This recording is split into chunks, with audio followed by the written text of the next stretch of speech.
Welcome to the Theatre of Others podcast. I'm Adam Marple. And I'm Dr. Budi Miller. And we're the co-artistic directors of the Theatre of Others. Our goal for this podcast is to build an international community of artists drawn together by a shared curiosity in what role theater has to play in confronting global crisis and creating new, thriving communities. Each week, we'll peel back the curtain on our own views, debates, and speculations. We invite you to join us in these discussions, even criticize us if need be. Let's find the way forward together.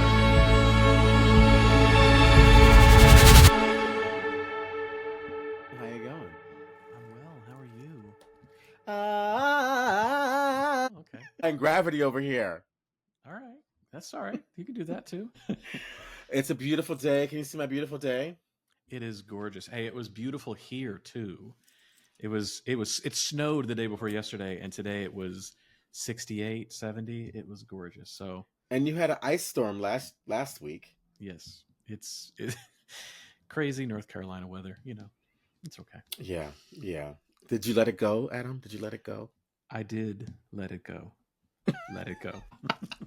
Do you like my shirt? I decided to, you've seen this before, but I was just feeling. Right. Who is it? Who is it again? You don't recognize? You don't recognize Gucci when you see it? Well. Come on, Gucci. Yes, Gucci. No, you know what this is, right? Come on, you know what this is. My hat. Kangol? Yeah, that's my boy. That's my boy. Yeah.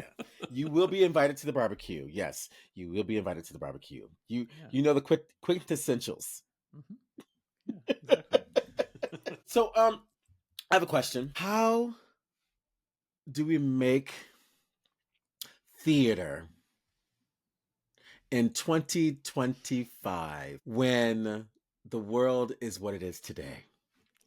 Oh, I think we need to make theater even more in 2025 today because the world is the way it is today. I think it's imperative on us to make theater in the world today because of the way it is. And does one need to train to make theater, to act in the theater? I think there's only 3 things you need for the ability to make theater. That is passion. Okay. Something to say. Okay. Technique. Yeah, you gotta have that technique. Okay. I think we should invite someone to help us out with this. Okay. Question, Great. This conundrum. Yeah, training. Because I just don't think that just the two of us should have the voice on this. Just the 2 of us. We can make it if we try, just the 2 of us. But if we have a third. Yeah, because we are ebony and ivory. Mm-hmm. Yes. Yeah. But the thing that's the most important is we are the world. We gotta come together, y'all. We gotta come together. So let's invite somebody to the podcast. How's that sound? That sounds great.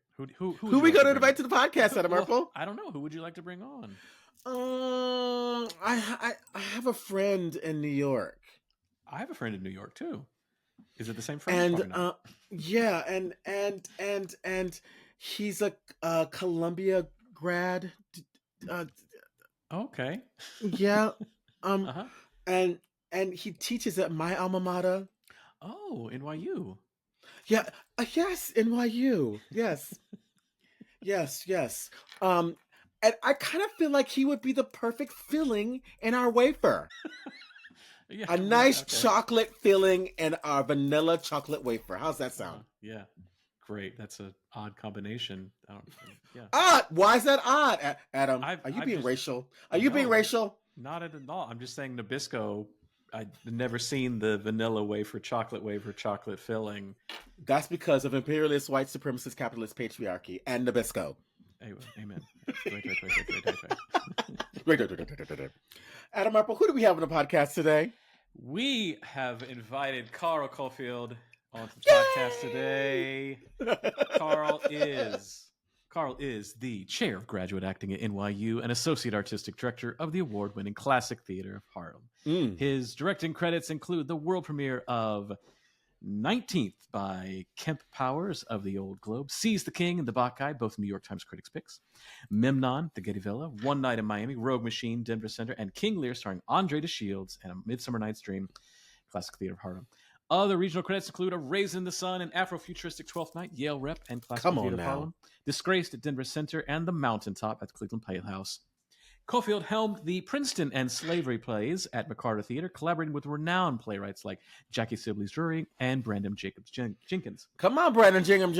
Come on now. His acting work spans prestigious theaters nationwide, including Manhattan Theatre Club, Arena Stage, Berkeley Rep, and others. Honors include an NAACP Theatre Award and an LA Drama Critics Circle Award, Adelco, and others. Please welcome to the podcast, Carl Cofield. Yay! Hey, listen. I don't know where we go from here. Y'all have set the table, and I'm just ready to eat. Thank you. Hey, we'll take it. Yeah. Thank you for the warm kids are welcome. Hungry, you got to feed them, Carl. Listen. Thank you for that warm welcome. Thank you for the invitation. Thank you. I appreciate being here and spending time with y'all. Yeah.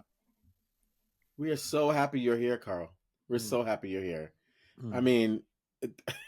We've had some really fantastic guests here, but I kept going. We need to get Carl. We tried. We were Janet. Get Carl. Then Janet left and went on leave, and I was like, we gotta get Carl. We finally got you here. We're so happy, Mr. Busy Man, to get you here to talk to our people up there. Oh, I am thrilled. I've had this circled on my calendar for so long. So I'm ready. I'm here for it. I got my sleeves rolled up. I got me a vanilla chocolate wafer. A special prototype from Nabisco, so I'm ready. Come on now. I'm ready to chop it up. It's true. We've been working on this since like December, November of last year. So we're happy to have you. So since we've opened it up and you've joined the party, I have one big question for you. What is the importance of theater in America today, Mr. Carl Cole? Oh. The importance of theater, I think for me, it goes completely circular. Taking it back to the African Greek roots of storytelling and preserving stories, and there to show us a way to catapult us out of despair, to act as resistance, to act as encouragement, to give us hope, to make us think, to make us ask deep questions. So for me, it's almost a civic responsibility of the artist's role now more than ever to have something important to say, to add to a conversation, and hopefully to stimulate crucial debate. So, for me, it's all of those things. And, the older I get, the more important these questions become. What are we talking about? Who are we? And who do we claim to be? And I think theater really forces us to grapple with those questions. Well, why theater more than film? Because because there's a lot of young kids out there that they have their TikToks, they have their Instagrams, their YouTubes, and they go see films. Like theater has become a niche in a lot of places, or it doesn't even exist in some places that our listeners are listening from. Why theater outside of the film? What's the difference between the two? And what makes it more, not necessarily more valuable, but like what gives it that importance? Yeah, for me, it's the alchemy of when people get together in the same space and share the same air and take in the same event. They can have a different point of view about it, but I think for me personally, COVID is a prime example of that. Yes, art was still being taken place, but you could stream it from your home. You could enjoy an appetizer portion of an experience. Then you need that conversation, that release, to be in a room full of other people and to share something. And it's an offering. For me, theater is a real offering. People get together, create a story. They offer it to the people. And unlike film, theater is like a handmade sort of ornament that you offer to the audience, to the spectator. So it might not be as pretty. There might not be as much CGI. But to me, I would offer that it's, if not more impactful, because it will never be the same again, right? Excuse me. Film and television, on the other hand, you can rewind it one more time. Go back to that frame. And so it's polished a little bit better. And that's not a knock on film and television. Right. but it's the beauty of what we have the privilege to do and create this type of special, unique experience that will never, no matter how hard we try, be recreated the same way you just experienced it. That's fantastic. I was just reading something about there was this, I don't know what type of scientist he was. I was listening to a podcast. Imagine that I was listening to a podcast talking about, maybe we should get them on the podcast. Anyway, the science, he was doing science. He was a science man and he was a specialist at something. But he was talking about evolution. And one of the things that is hardwired in us is being communal. And that one of the things that we are in trouble with, an evolutional problem that we're having right now, is because of the autonomy that is being stretched around the world, where people aren't connecting, especially in cities specifically. And they're also talking about like those that can afford to live in the cities and the more affluent and wealthy are becoming even more autonomous and not interacting. But those that are coming from more poorer countries or poor families, interaction and knowing your neighbors and communication is just innate. And there's more happiness in those kinds of communal environments. So for what you're talking about, I think it's also really important to remember that, that commune that happens in the theater is evolutionarily important. Absolutely. I mean, yeah, the neuroscientists, I'm sure, have been figuring out and tinkering with the brain and what makes us human. And you're right. It's that sort of communal experience. I don't want to, take a left turn, but, one of my fears about how theater is being sort of, you said an interesting phrase earlier, the capitalist side of theater.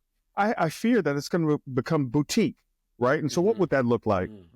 Rich people invite 4 of their friends over, and then they hire the actors to write a salon to come into their living room and do an August Wilson play, Moliere, a Pushkin, or whatever. But it's just for them, right? So we're slowly creeping up to that in the United States, where a ticket to the hottest Broadway play is $750. Right. That just doesn't. To me, that is almost the antithesis of what theater is supposed to do, to bring us all together for the betterment of all of us, rather than making a barrier to entry, right, that says commodifies this handmade object, which to me devalues it and makes it a much more nuanced, difficult conversation. Well, I was going to say we had on the podcast I think in December, Joshua Morgan from Artist Strategies, and we've been having conversations. I've been having conversations with him about AI, and we've been talking about this for a while now in the company, of saying like AI is going to get to the point where you're not going to know what is real anymore, and theater will be the last real thing. It's a fake thing that we're doing, but it's going to be the last real thing that exists. But you're right; it is going to be a thing of like, will that be too boutique? And so just like everybody can go to IKEA and get the IKEA furniture, but to actually buy the handmade wooden chest of drawers, only a certain kind of socioeconomic background can afford that. Is theater going to be that way as well? This democratic form that's open and is going to be the only thing that we can actually trust anymore is only going to be seen by those who can afford to pay the exorbitant prices to be able to put on that show in their living room, as Budi and I know very, very well. Yeah, it's scary times. So that takes it back to me, how we began the conversation about what is the urgency to create theater now, right? And Adam, you spoke to it earlier. You got to have something to say. You got to be able to say it loud. You got to be rigorous with it. You got to be thoughtful. You got to really be interested in sort of these big questions. Not necessarily, because I mean, I do think there's a place at the table for all types of theater. It could be avant-garde. It could be, surrealistic, whatever. To me, I'm not necessarily interested in what form it takes. For me, I am more interested in that communal thing that we actually spend 90 minutes, 3 hours, 6 hours together, focused on the same thing and not being our attention being pulled away to something else. Well, this spills into my next question for you because um, those things that happen to us when we're in a room and the air changes because of the commune and because of the fantastic performing that's happening on the stage. So I've got another question for you, Carl. You ready for it? I'm ready. All right, here it comes. What is the definition of a great actor? I might not be able to give you the definition, but I will tell you something that they all have in common, at least in my humble opinion. Come on. They have an intelligence. They have an insight into human behavior that spans across time, that makes it sort of timeless. They have a deep passion for the truth of whatever the situation is. They are playful in a sense that it's not self-generated, but able to take what a partner or an object or a situation gives them and then release it in a truthful manner. I think a great actor is somebody who is political. And I know some people are going to question what I mean by that, but I come from a school of thought that even making any type of art is an actual political statement. Yes. Amen. You're amongst friends here in that regard. I thought I was in a safe space. Yes. Yeah. So, I think those sort of common denominators are something that great actors, and dare I say a lot of great artists, have in common. Yeah. They're not easily satisfied, that I find. That, in rehearsal we'll play around, but they'll keep digging. They'll keep digging opening night. They'll keep digging in the middle of the run. They'll keep digging to closing night. And just when I'm coming back to say goodnight, they're like, oh, I wish we had 4 more weeks. So there's a hunger there, a pursuit of a deeper understanding, a deeper sort of level of dare I say, truth-telling. So I think for me, a lot of great artists have that in common, whether it's, Prince, whether it's, Lorraine Hansberry, or whether it's Shakespeare. They're never completely satisfied. Yo, Prince up against Lorraine Hansberry? Come on, that is a party right there. I want to be at that party. Listen, I'm talking about throwing the gumbo together and see what we come up with. A dabble of James Baldwin here. Come on.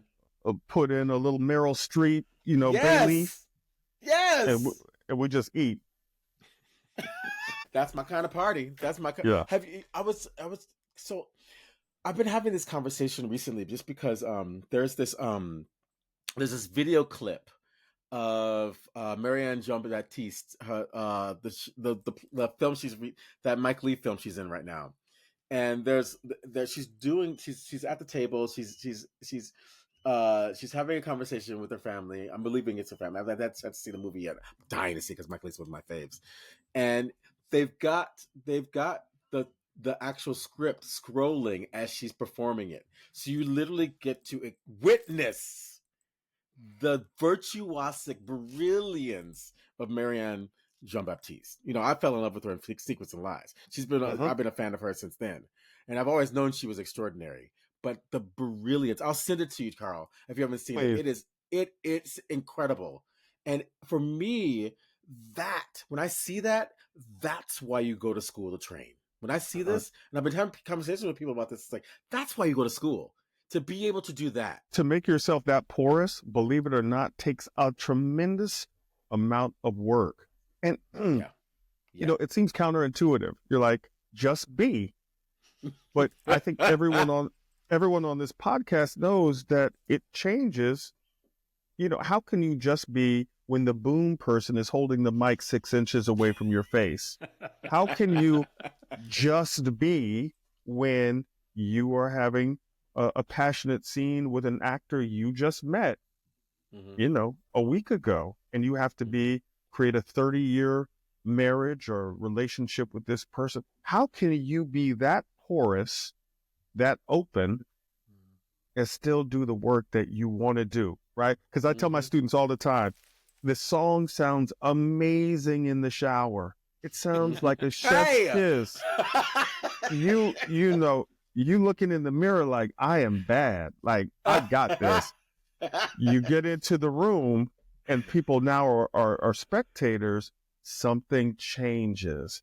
Mhm. Somehow we get a little tighter. Somehow we don't hit the note. And it's the same in acting, right? How do you do the work that you want to do? And that requires a great level of relaxation, of trust, of breath, being able to breathe. And all of these things, sound so easy, right? To the layperson, they're like, yeah, I can do that. You just put me in and no, you could. No, you can't. No, you can't. No, you can't. And we'd be having those conversations at the barbecue. Absolutely. Hey, I want to be an actor. Carl, I want to be an actor. You got that acting school? I want to be an actor. Yeah. Yeah. Oh, yeah. And I tell everybody, no, you exactly where you need to be. Right over there. Hey! By the ribs. That's exactly where we all have positions, and you playing yours right now. You stay right by those ribs. It drives me like, as growing up as a young Black man and being an artist, it's complicated when the family begin jumping in and be like, so what you do again? What is it? You got to go to play practice? What is this thing you're doing again? What's that skit you doing? What's that skit? Oh, yeah. Carl doing the church skit. No. Yeah. Listen. My dad still calls it play practice. He still calls it play practice. Listen, let's not bring up traumas, because you hit on something. Now, growing up in the South, like I did, the audacity to think that you're going to be an artist when I grew up, I'll date it by that, but they were like, what? Yeah. I mean, it would be better if I said I'm going to Mars. They'd be like, oh, well, they got rockets now. Elon Musk can't get you up there. But the idea to say that what spoke to me is Sidney Poitier, Howard Rollins Jr., people were like, what's wrong with this boy? But, that's another thing I'll say. You asked about the common denominators of great artists. There's a profound courage there. There's a courage to do the thing. Yeah. Right? Yeah. That is, to get your butt up on stage or in front of a camera or whatever, it takes courage. Yeah. In the form of another person? Mm-hmm. In front of a bunch of strangers. Yes. Yes. So and look at these segues. It takes me into my next question then, Carl. So, you work so deeply with the process. It's part of your life. It's something. It's a big passion of yours, and you have the privilege of really being able to have contact with some extraordinary young people training to be actors. And I was just wondering, what, from your perspective, what is the NYU actor experience? What if I were to come to school, because we have a lot of people all around the world, they don't know what grad school is. They might just you can go to school for acting, or maybe they do and they're like, I really want to go to NYU, but know nothing about it. They just have an idea that, like, if I get into NYU, then I'm going to be famous. Like, can we remove the veil and talk about what an NYU actor grad acting experience could be? Yeah, no, that's a great question. And I'm going to mix two metaphors together. One, it's a fantastic playground. It's a fantastic playground.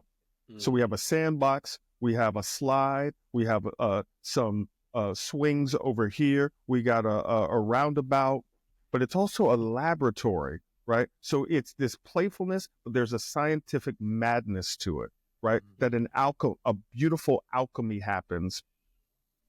If you accept the invitation to come to NYU, what I can guarantee you is you are going to spend 3 years of your artistic journey stretching.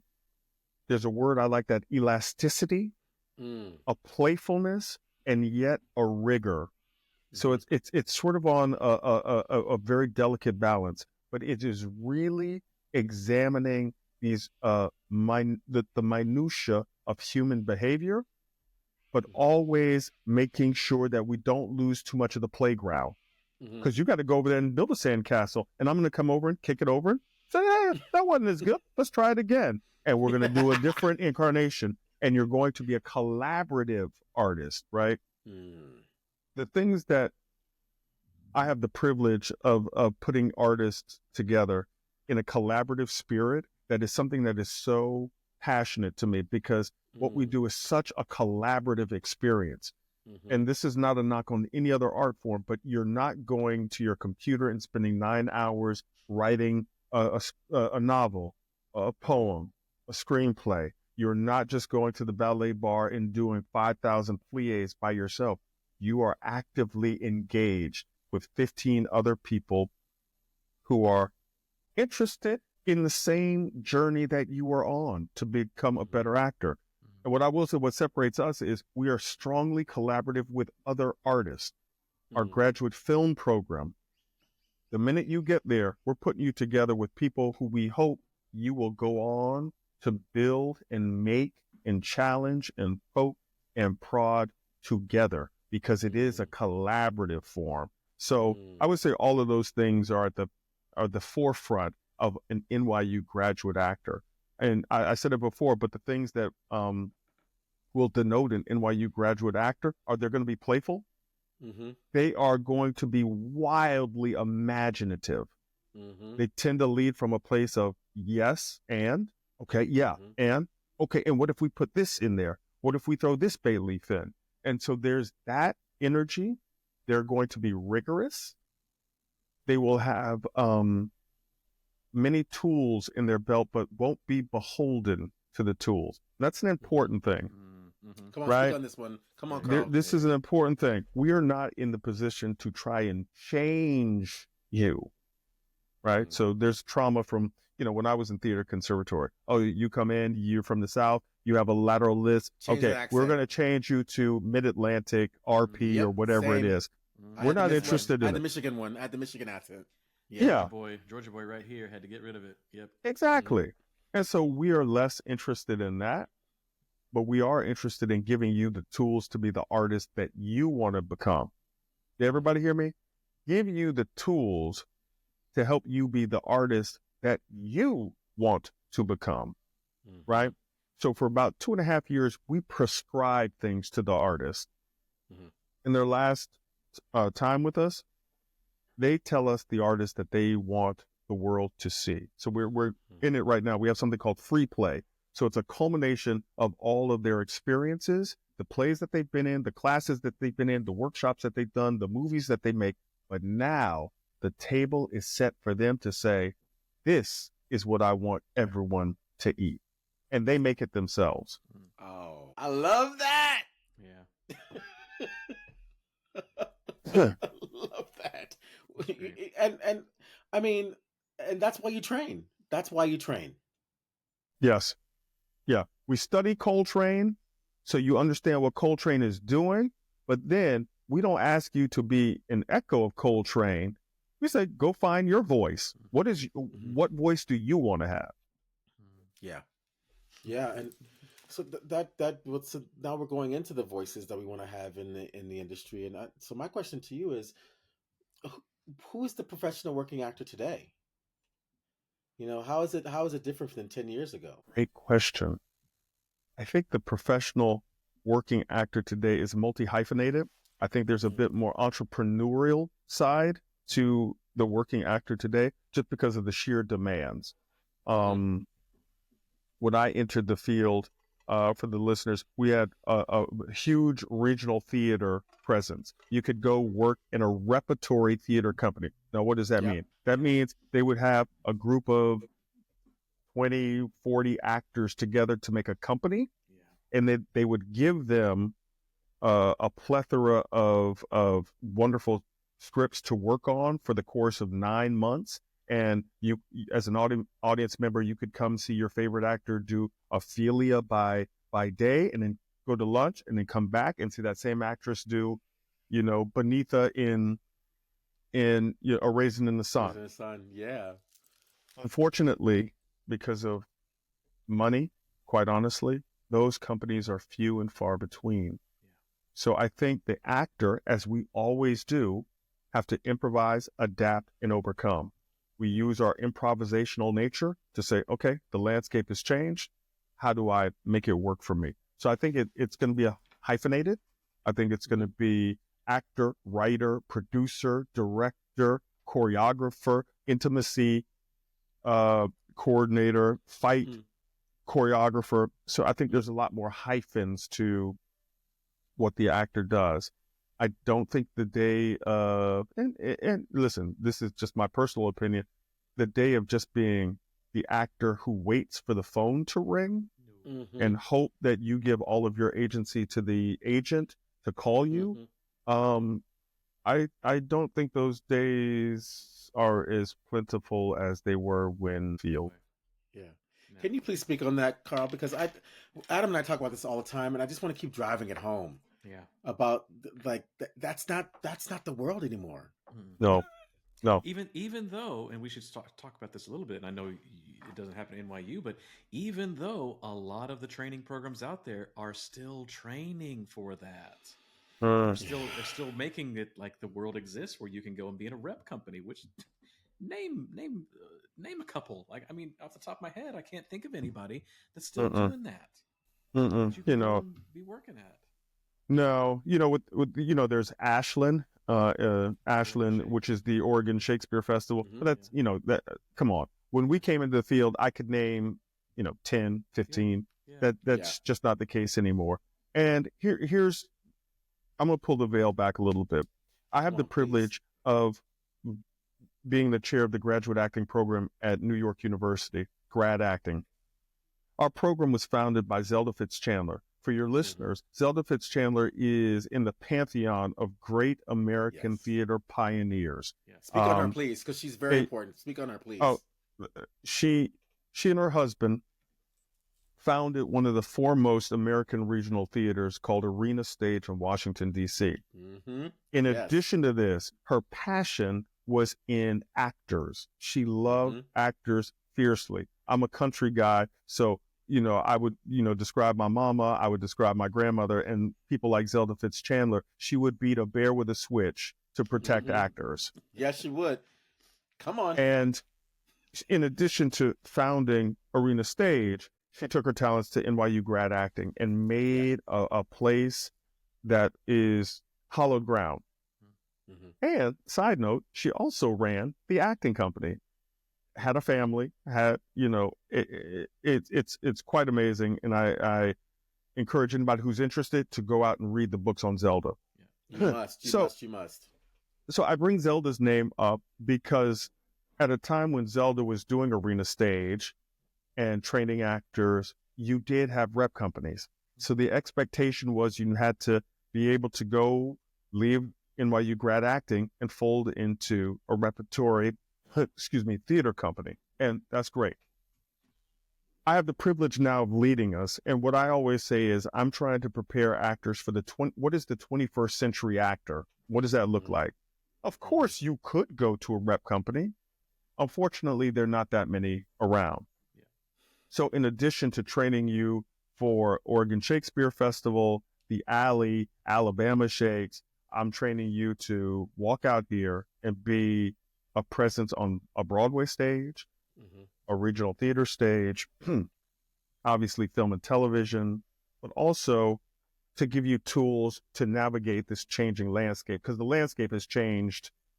I'm going to even say for the past 10 years, it's changed with the writer's strike, with, production in LA not being what it is. You can film in Atlanta now. So the landscape has changed. So I think it would behoove any artistic educator to say, how are we preparing our graduates to enter this industry?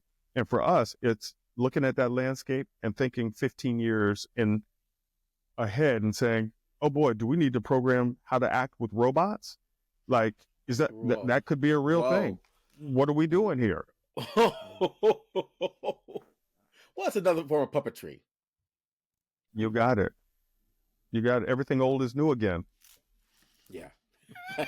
Hey, no one's invented anything new. It's all the same. It's all the same. Just rebrand it.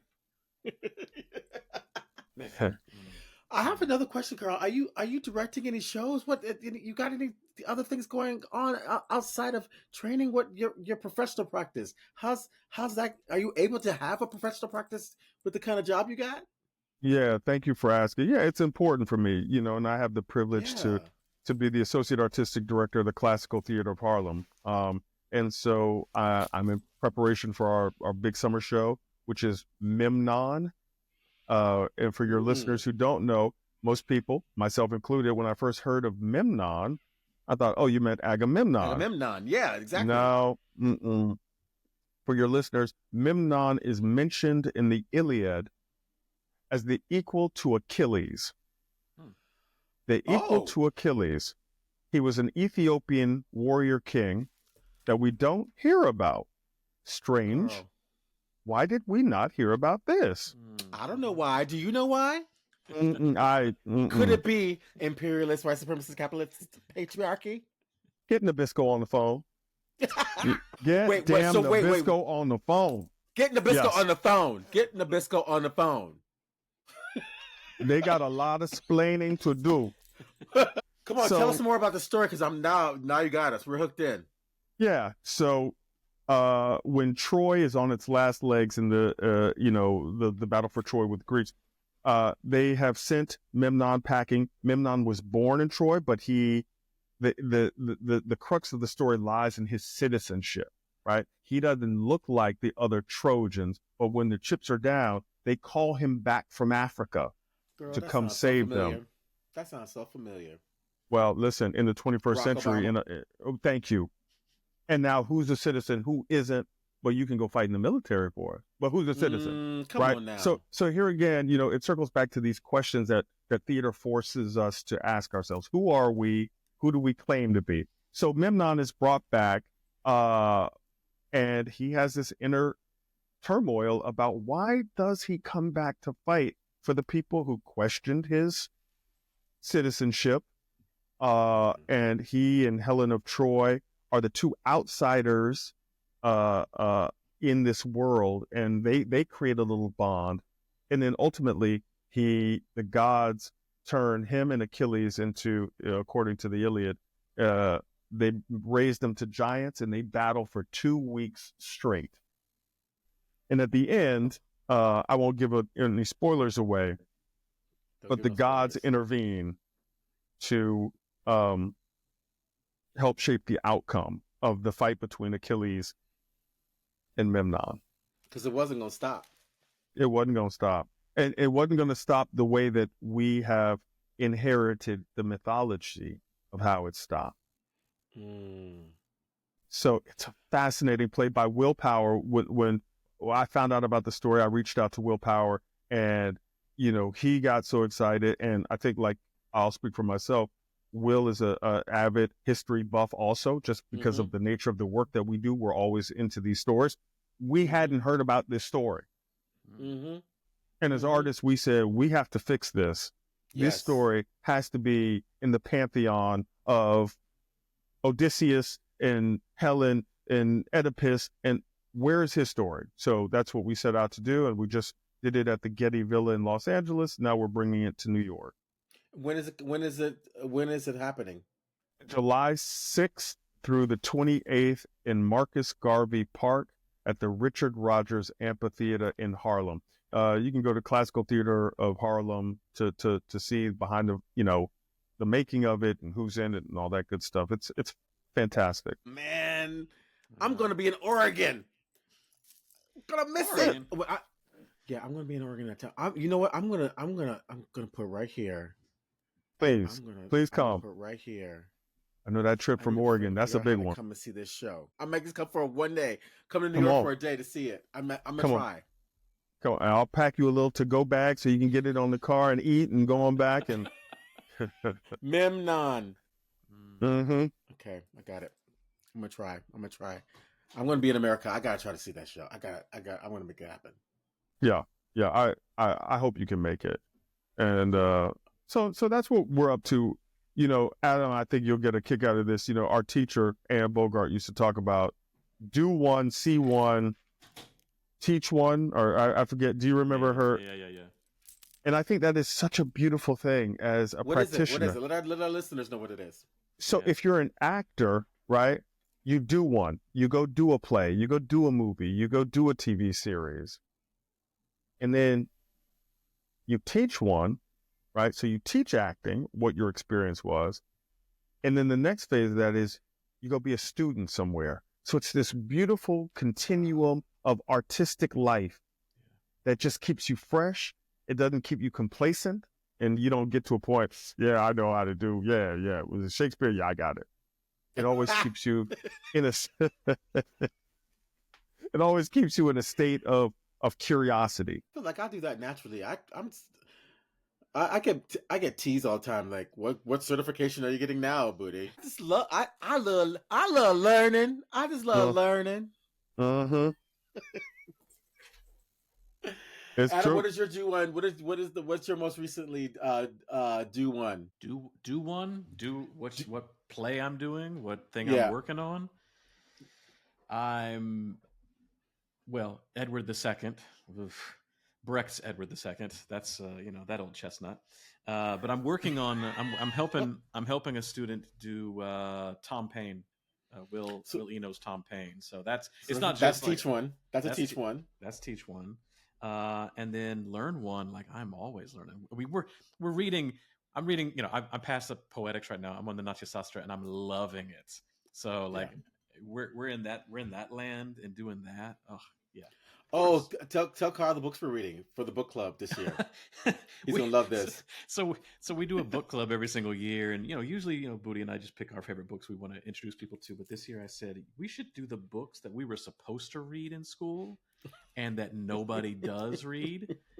So we're starting with the poetics, and then we got the Natyasastra, we got Zeami, we've got Artaud, Theater and Its Double, Towards a Poor Theater, Total Theater, Come on, in the Renaissance.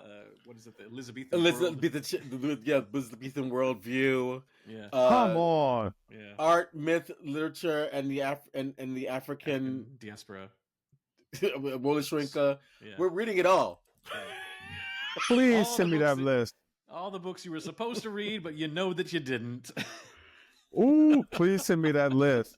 Yeah, well, we will. We'll send you the list, definitely.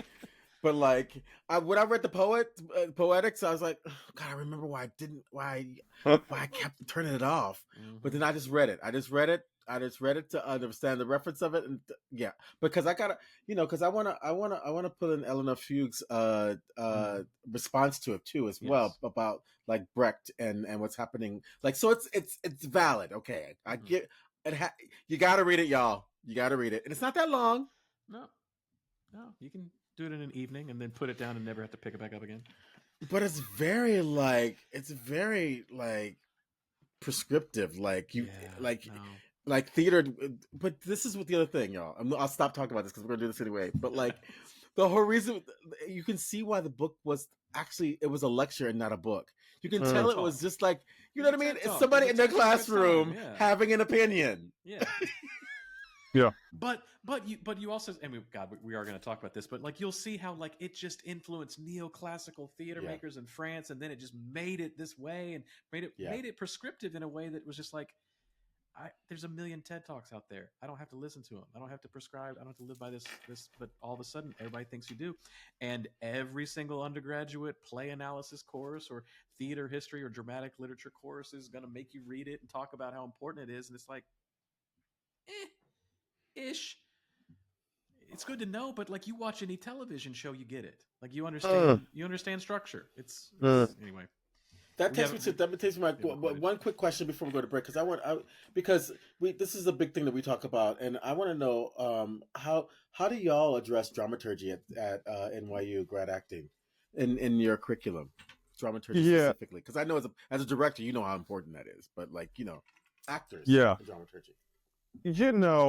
We definitely do. We have a course entitled The Now of Then by Larry Maslin, who teaches us about the world. So for us, it's more about complete worlds and understanding how those worlds function, right? And I think some of your listeners will this is a safe space, so I'll share it. I think the thing that whenever I make art, theater, I try and connect it to the 10-year-old version of myself. And what do I mean by that? Even at 10 years old, I was a Marvel DC comic book nerd. Yep. I know that's shocking to you, but for me, the whole thing would hinge on if I knew Black Panther could only do X, but in the thing he did Y, I would lean back and get the stank face and be like, no, that you just ruined it, because that can't happen in the world. And, you know, we talk about this all the time. Mr. and Mrs. Plausible are in the front row, and they'll be like, no, you in Act One, you said that, So, you know, what we say is, if the dramaturgy is sound, anything is possible. So that's why when I had the privilege to do an Afrofuturistic 12th Night, I said, well, let's really be clear on what the world we're building is. And I led with, there are two currencies in this world, wit and music. And if you have an abundance of that, you can go between households and scope and do that. And obviously the music I have in there is definitely not the tabor and the lute or whatever. Mine has, you know,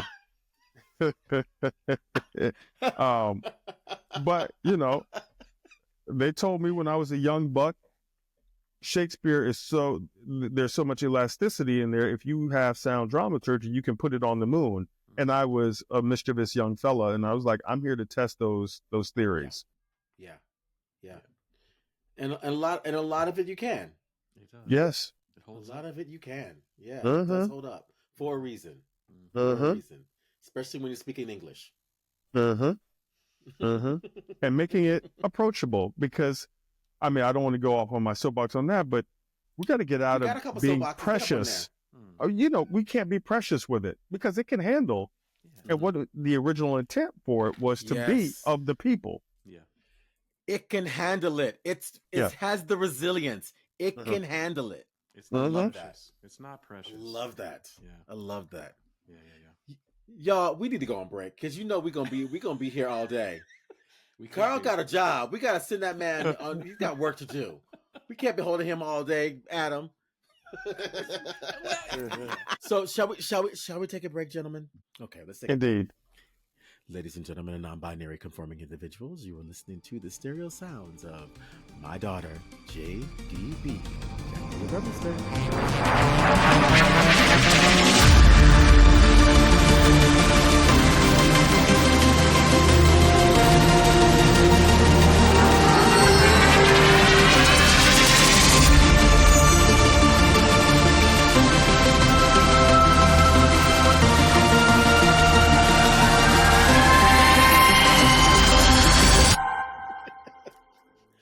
And we're back. Wow, Jack, you really put it through. That composition. You know, Carl, he composes new music every single podcast. Yeah, I think he heard I think he heard your Afrofuturistic music thing for 12th Night, and he just composed something beautifully like that. That was great, Jack. Well, way to go. I will say how the kids would say, whoa, whoa, whoa. That's the one. Okay, so now is the time for provocation. So, Adam, can you explain to Carl what a provocation is? We love to leave our listeners with a question, something burning to let them burn with the things that we're burning with, to keep them up at nights like we are, or a provocation. You should do this. You should read this. You should check this thing out. Have you seen this thing? Why haven't you? So what's on your mind? What's a burning question or a thing that you've discovered or you're reading that you want to share with the world that these young theater makers out there should really be thinking about, studying, learn one, do one, teach one? What you got for them? Man, wow, that's a good one. I'm going to answer it in a roundabout way, and I'm just going to share where I'm at. I have gone down the history rabbit hole of how we got to where we got in America. So I started all the way back, and I've been reading all these biographies. They're not sexy. I read Frederick Douglass. Yes. I'm reading George Washington. I read Theodore Roosevelt, and reading all these people just to understand the human condition of how somehow we've gone backward. Yeah. So for me, it's been that. but I have to balance it. And what I would hope that all of your listeners take away from this is find your muses. Find your muses and don't just specialize in just theater, right? Yeah. Your muse, go find some music that you've never interacted with before. If you can, if you have access, if you can crawl, run, walk, go to a museum. Go to a museum and just sit in that. Just see what it does to you for a little bit. And find some of these other muses that and read 2 plays a week, at least. Read 2 plays a week. Thank you, Carl. These kids aren't reading these plays. They're not reading plays. They're not reading. You should read them. Yeah. You should read them. You know, it's important just to get a wide variety of genres. So the next time you get called in for something or you get the privilege to create something, you have a data bank to pull from. Oh, yeah, this is like Jen Silverman, The Moors. Oh, you know, it's more like actually, this is an AK Payne. Like, so you just have a broader, thing that you can draw from. Yeah. And don't you want to be in a play? So why not read them? Come on. Preach. How you going to be in something you know nothing about? Uh-huh. We never should have to prescribe reading and going to see plays, but you have to prescribe it sometimes to people. Go and look at the thing that you want to do. Yeah. Yes. Oh Lord, Adam, do you have any provocations? No, I think Carl's got it exactly right with that. I love the balance it out so that it's not just because I think it was Andre de Shields that said to me one day, he's like, theater is not a way of life, it's a way to life. And we're gonna be doing a podcast series all about that coming up soon. And it really is like, if all you're doing is theater, then you're not doing it right, because it's about life. So go live your life so you can come back to do theater. Yes. Okay, so can I just underscore that? Yeah, go ahead, Carl. Come on. I want to support that. Because for so long, and this might resonate with some of your listeners, for so long, there's a tendency to put your life on hold, waiting for the thing. Yeah. And the universe doesn't work like that. Nope. The universe says, once you do your life, the other thing actually opens up. It seems counterintuitive. Woo! I can't be in a relationship because I don't want to miss the thing. Yeah. I can't go out of town because when I go out of town, the agent is going to, no. Come on, Carl. No, it doesn't work that way. Yeah. Go do the thing. Go do the thing. I promise you. Yes. Well, I was thinking, I love this, like, theater's not a way of life, it's a way to life. And I also, because I was recently asked, they were like, so how can you tell when someone's an actor or not? And I was like, well, essentially it's the difference between, are they in love with themselves in the theater, or they're in love with the theater? Well, that part. That just kind of, it's like, do you you want to see yourself on that stage, or do you just love the stage? Like, it's like, you got to be there. Do you want to be, you need to be in the art. Like, I don't know any other person that's not an actor that doesn't have that gene. Like, it's just what we do. Budi, and listen, I will say that I've seen an uptick in what I call the Instagram actor. And I think everybody will know exactly. First day selfie.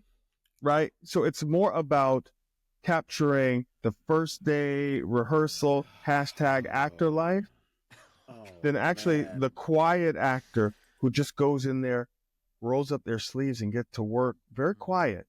And I think for me, that's are you in love with the idea of you being in the thing? Are you genuinely interested in, like, can I help tell this story in a unique way that hadn't been told before? And I think they're 2 very different things. And I tell my students all the time, I can't help you become a celebrity. Although I have worked with some celebrities, I can help you become a better actor. But you have to be truthful to yourself and say, do I want to be an actor? And perhaps a byproduct of that is celebrity. Or do I just want to skip all that and I want to be a celebrity?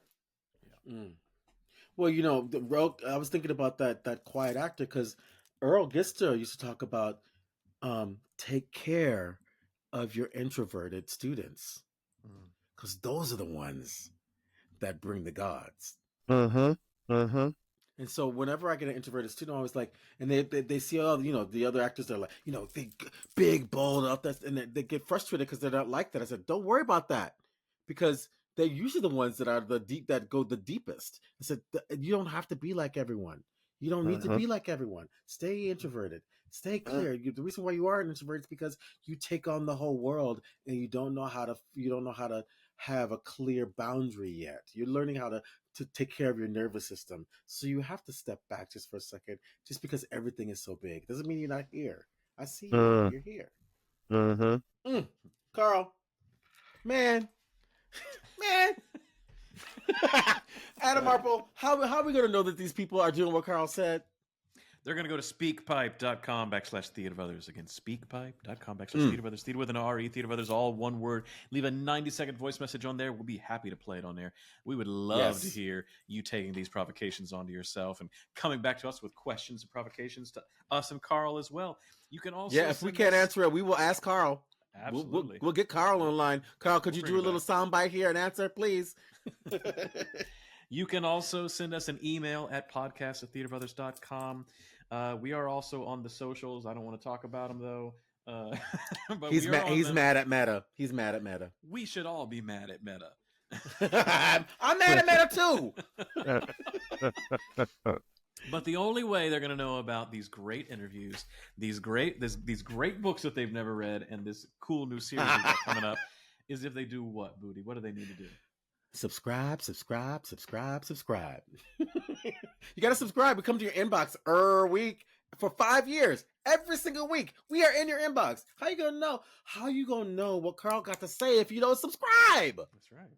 That's true. I mean, and then you got to be like my Uber driver. You got to give me 5 stars. You give me 5 stars, I give you 5 stars. 5 star, 5 star. It's a zero sum. Everybody win that game. Everybody got to win that game.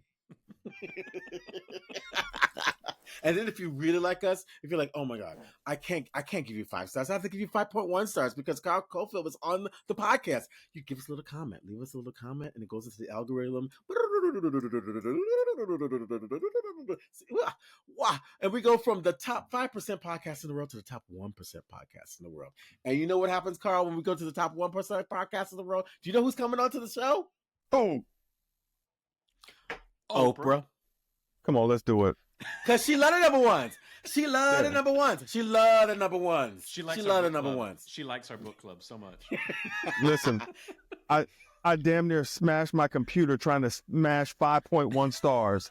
Oh, but there's more. There's more. Yeah, do you know who follows Oprah? Once we have Oprah, you know who's going to come on? Because when Oprah comes, this person comes as well. Stedman. Beyonce. Oh, no, stop playing with my emotions. Stop playing with my emotions. Y'all she's going to bring her cowboy hat and cowboy card, and she's going to come. Well, when Beyonce comes, you know who else comes after Beyonce? I mean, it's just logical. Oh. Who? Michelle Obama. Oh, come on now. I mean, you just went for the trifecta, the Mount Rushmore, Come on. That's because we bring you theater every single week. Come on. We bring you the people every single week. Mm-hmm. And now she got time off. She got some time now. So after Michelle Obama, you know who's coming after Michelle Obama? She got time because we're talking about 2028. Mamala. Oh boy. We're bringing Mamala on. Come on. Mamala's coming. How can I be down? Coming. All the listeners, you should try and figure out how can I be a part of this movement? Exactly. Like, because I want to get on that train. I want to get on this train. Yeah. Could you imagine? We would not know what to do with ourselves if any one of those ladies came on our podcast. Oh my God! Can you imagine? I'm like, so, Madam, Miss Winfrey. All the speech training went out the door. Yeah, seriously. Miss Knowles Carter. Just Beyonce. What do you want? Madam Obama, Queen Obama, Miss Lady Obama, Goddess Obama. What should I call you? Oh, but boy. with Kamala, I'm like, come on, girl. All right, we're going. We got 2028. 2028. Come on, we're not done. We got one more again. One more again. Carl, thank you so much. Oh, this has been an absolute treat. Thank y'all for what y'all do. Thank you for this platform. Thank you for having these crucial conversations that don't happen in a lot of schools. They just don't. Yeah. You don't hear this. So thank y'all for making space for that. Thank you for the invitation. Good to see you, brothers. And onward in the struggle, because we are in the struggle and we can, Thank you, Carl. Love you so much. Thank you so much. Back at you. Big love, gents. Be well. Adam, I love you too. I love you, Budi. And for all y'all, we'll be in your inbox next week. Bye!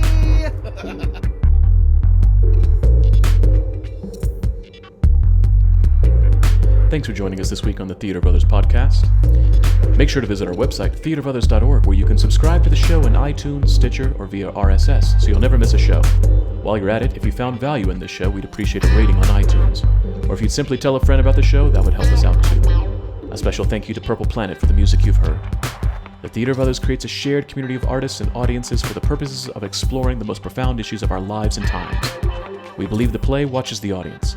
The audience is necessary, and they are witness to what happens. And you get to be witness to us making that happen. The purpose of this podcast is to open up our process and let you in. We're peeling back the curtain, so to speak, and encouraging you to follow along, to ponder, prod, and question, to join us and criticize us if need be. Being a witness is no passive task and requires much from you. Are you up for the journey?